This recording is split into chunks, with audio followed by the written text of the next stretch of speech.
I'm here today with Jane Reed, a resident of the North Fork Valley in Colorado, who has had to move now 3 times when her home and health were threatened by oil and gas activities and uranium mining.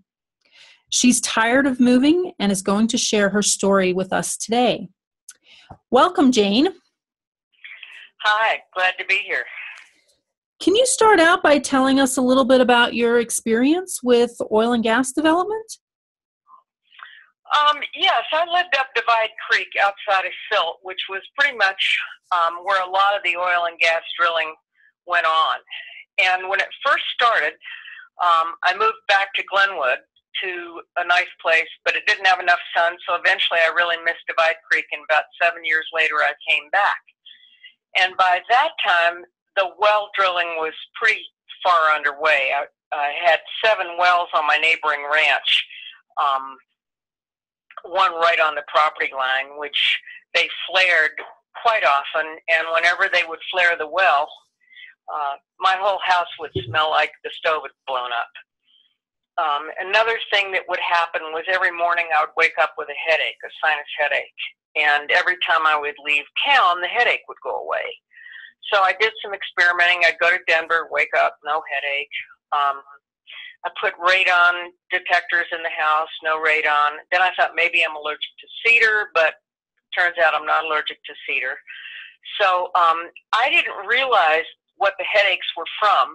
I just knew I had to move because I had the headaches and because I was also getting stolen from. They came by one day when I was gone to Denver, and they stole 300 gallons worth of diesel.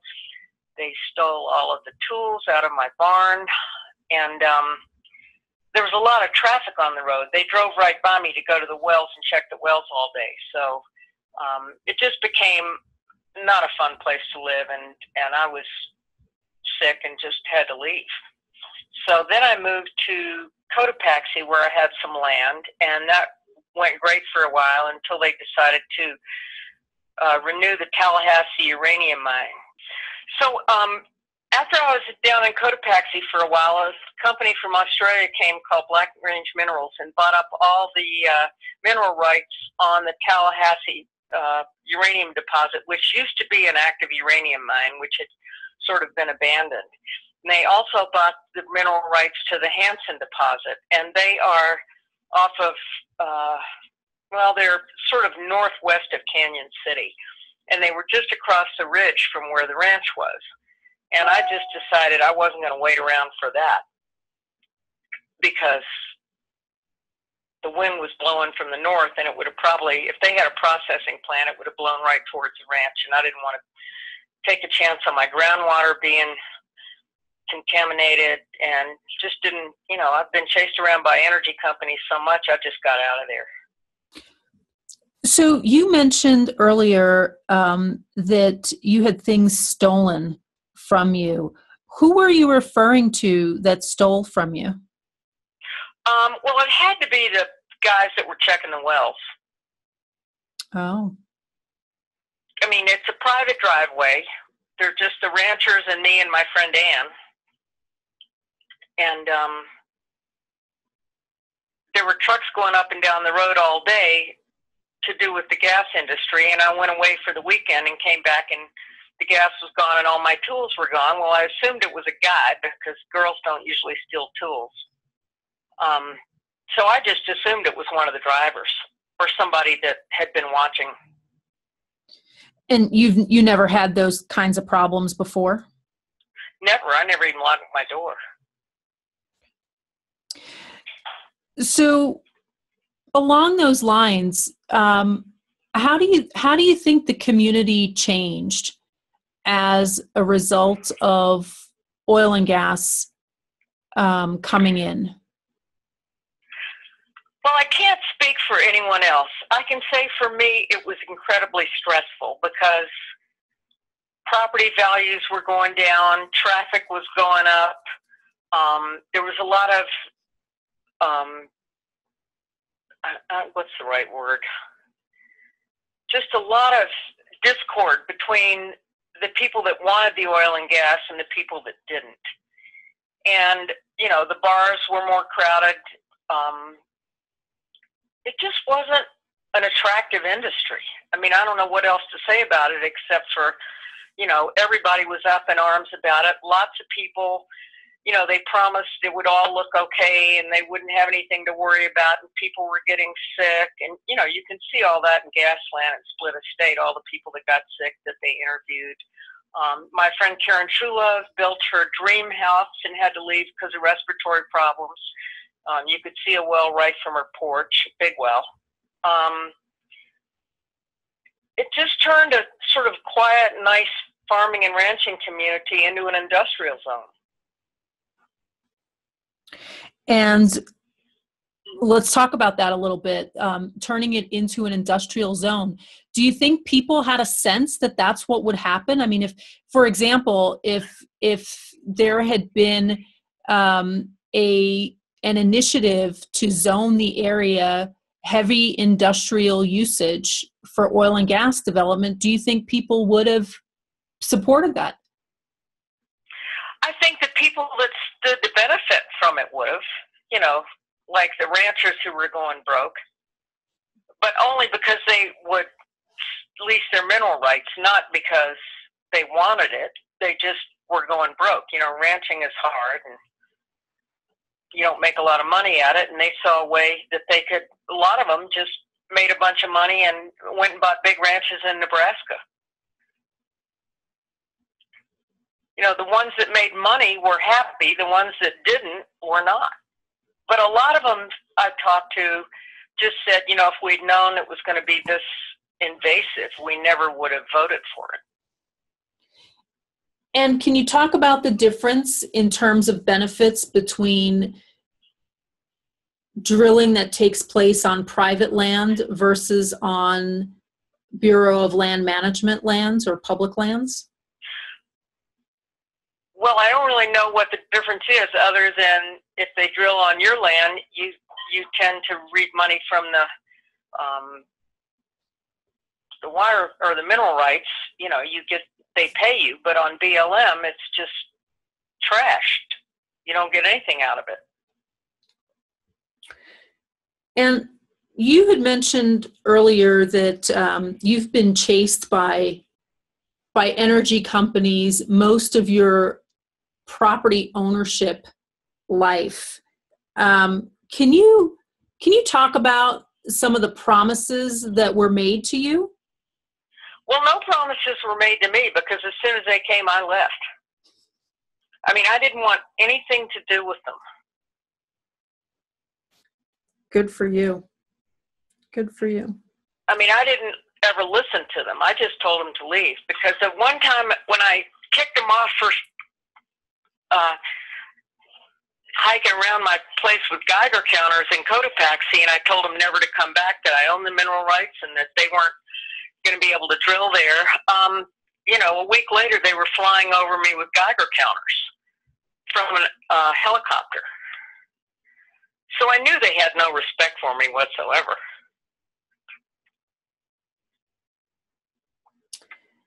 So, they probably thought, oh, we'll offer her a bunch of money and she'll give in.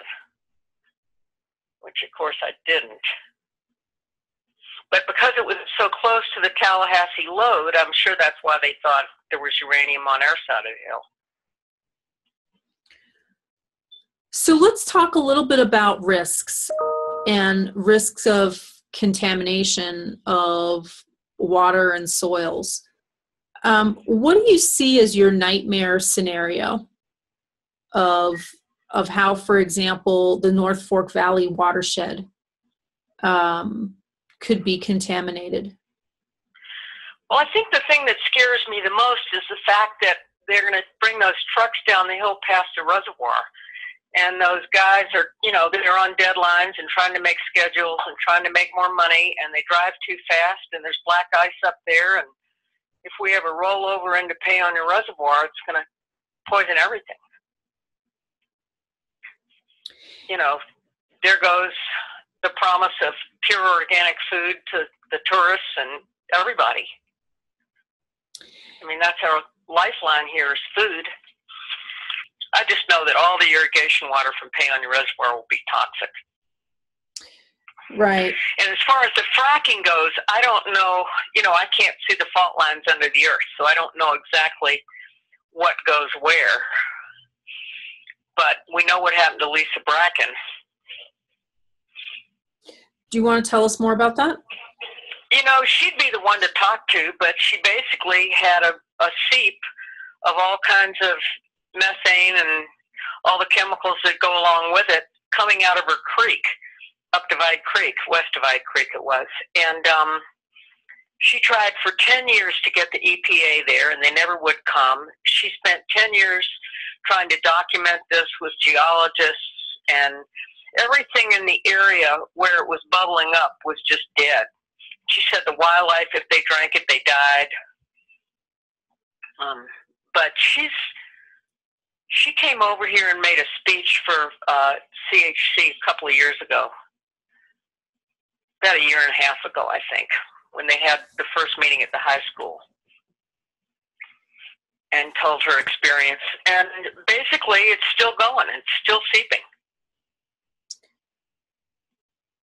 So as we talk about these risks, and we know that the industry and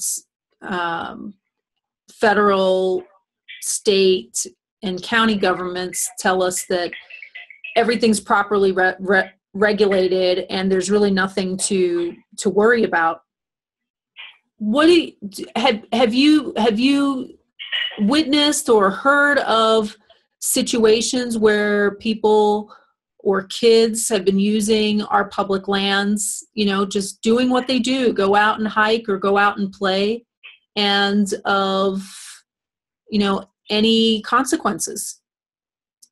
Well, my friend Doug Dwyer's son Christopher was with his best friend and a group of kids, and they went up to an abandoned well in Yampa, and apparently were able to easily get in there and climb up on top of the well. And Christopher and his friend climbed up there and lit a cigarette, and the well blew up and killed them both, and the dog. And it was covered up so fast. It was, I can't find anything about it on the internet, and I've been trying for years. His father, Doug, called me in tears the day it happened, and it was just so senseless. So senseless. I mean, that well should never have been leaking that much. So they promise they're inspecting all these wells, but I hate to think of how many abandoned wells are not inspected for leaks.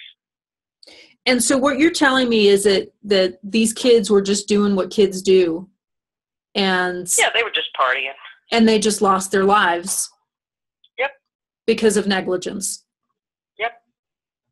And it must have been a big deal for them to shut it up that quickly. And because even like 3 days later, I could find nothing about it anywhere. And this was a well where you could still see that it looked like a well, or was it one of these wells that were plugged up and covered up where you don't know? Well, I wasn't there. I know there was a big tank they climbed up on top of, and that probably was maybe the old storage facility. Mm. I don't know how it was